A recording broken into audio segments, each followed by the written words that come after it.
ఓం నమో వెంకటేశాయ. ఎంతో పుణ్యం చేసుకుంటే తప్ప ఈ విషయాన్ని మనం తెలుసుకోలేం. క్షేత్రం మరియు తీర్థం ఉంటేనే ఏ దేవాలయానికైనా సరే అంత విలువ ఉంటుంది. అందుకే కాశీ అంత గొప్ప దేవాలయం, తిరుమల అంత గొప్ప దేవాలయం. కాశీలో కాశీ విశ్వేశ్వర స్వామి ఉన్నారు, అలాగే గంగా నది ఉంది. అందుకే కాశీ అంత గొప్ప దేవాలయం. అలాగే తిరుమలలో శ్రీ వెంకటేశ్వర స్వామి ఉన్నారు, పుష్కరిణి ఉంది. అందుకే తిరుమల అంత గొప్ప దేవాలయం. అసలు ఈ పుష్కరిణి ఎలా పుట్టిందో తెలుసుకుందాం. అప్పటికి ఇంకా భూలోకంలో ఏ నది రాలేదు, కేవలం జలపాతాలు మాత్రమే ఉండేవి.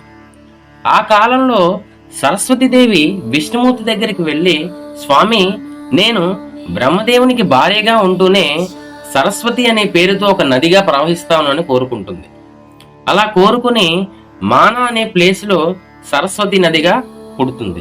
ఈ సరస్వతీదేవి అన్ని నదుల్లో కల్లా గొప్ప నదిగా పేరు తెచ్చుకోవడానికి బద్రీ దగ్గర ఉన్న ఈ మానా అనే ప్లేస్ లో కఠోరమైన తపస్సు చేస్తుంది.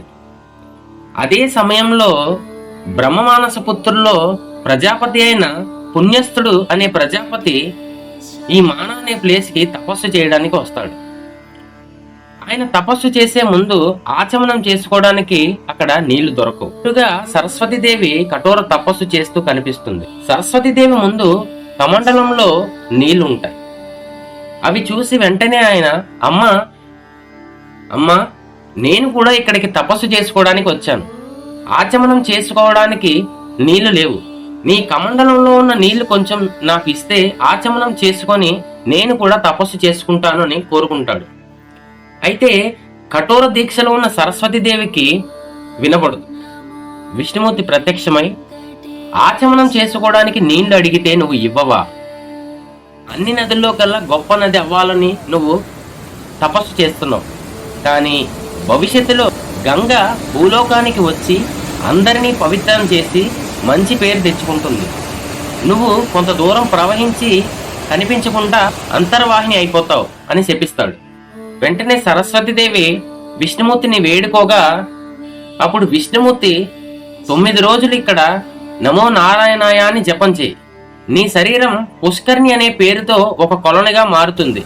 నీ శరీరంలో సగ భాగం మానా దగ్గర సరస్వతిగా ప్రవహించి భవిష్యత్తులో అలకనందలో కలిసిపోతుంది. ఈ పుష్కరిణిలో స్నానం చేసిన వాళ్ళు సరస్వతి నదిలో స్నానం చేసిన ఫలితం పొందుతారు అని అనుగ్రహిస్తారు.